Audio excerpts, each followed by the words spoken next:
It's Father's Day on Sunday, which means that liberals are trying to rain on our parade again, because there's not a single holiday except for maybe New Year's Eve that they can enjoy. Instead, they just complain about everything.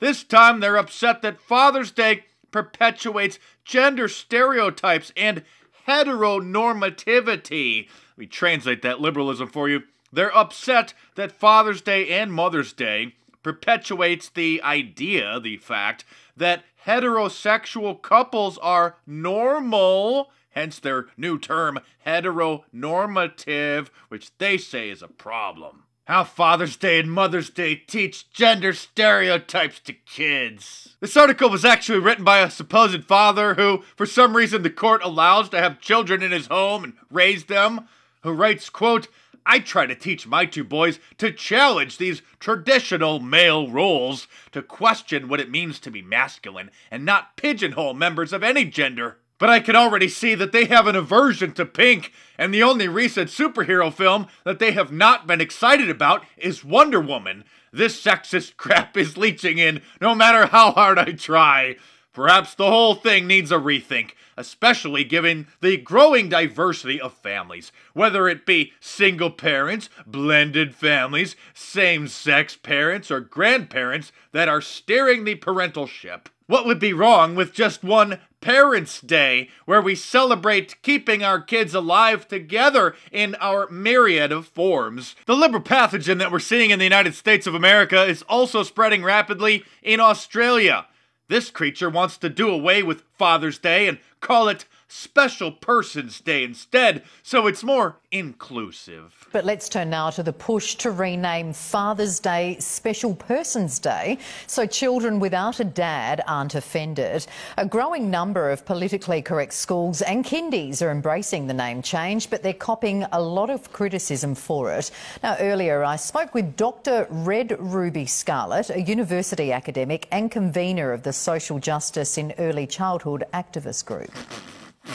Please, explain your mental illness to the audience. There has been a backlash, but the backlash hasn't necessarily come from families in those communities. It's people outside those particular contexts. Your activist group is Social Justice in Early Childhood. Why is social justice important for little kids? There's a lot of Australian research that has actually informed a lot of international research, teacher research, for example, that has demonstrated children's capacity to be really inclusive once they know about these ideas and they think, wow, why are people seeing this as a controversy? Why are we calling this political correctness when in fact it's about our rights? So those severely infected with the liberal pathogen literally want Father's Day abolished because it's not inclusive enough and it perpetuates gender stereotypes and the heteronormative ideology from the patriarchy, causing someone to make this hilarious meme with these fake signs that read, "Fathers don't deserve a day,"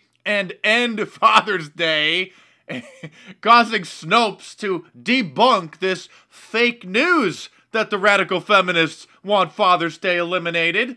Protests seek to end Father's Day? Photograph that shows two women protesting Father's Day is a digitally manipulated image. This is false.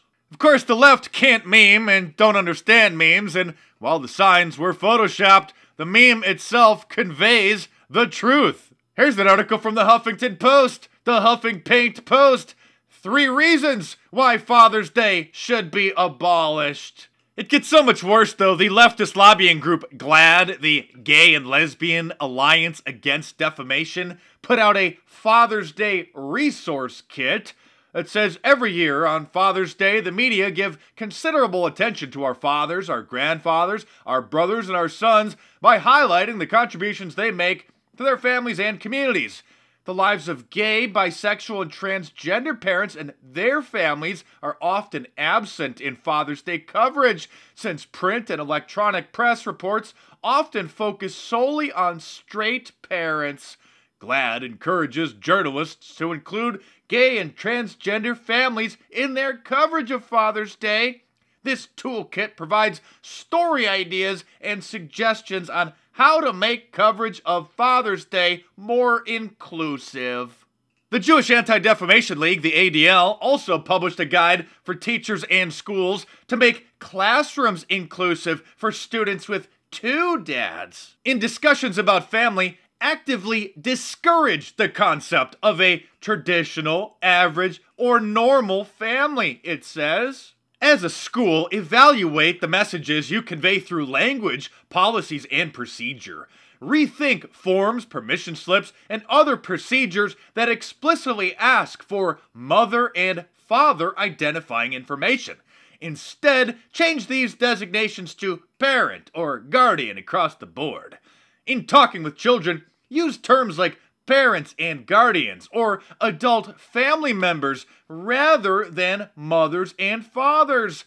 Think carefully and find alternatives to father-daughter dances and similar activities. If you are going to commemorate Mother's and Father's Day, consider making the day more general, like Family Day or Parent or Guardian Day. This feminist magazine wants you to practice feminism for Father's Day. They say that they embrace the feminist struggle against the patriarchy as the key to creating healthy families. Of course, creating healthy families is the exact opposite of what liberalism does. It is the root cause of creating dysfunctional ones.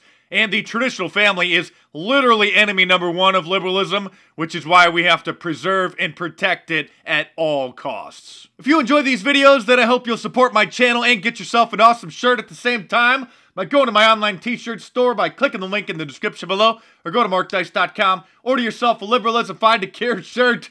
A couple different styles there. You can get this one with the big bold print, or there's a different style with the same design, but it's quite a bit smaller if you don't want to have it so large. You can get them in t-shirt, long sleeve, and hoodie. Your purchases help keep this channel going, so appreciate your support. Thanks to all you guys who support me through Patreon and PayPal. Couldn't do this without you. So have a great weekend. Check back on Monday for a new report. Have a great Father's Day, and I will see you soon.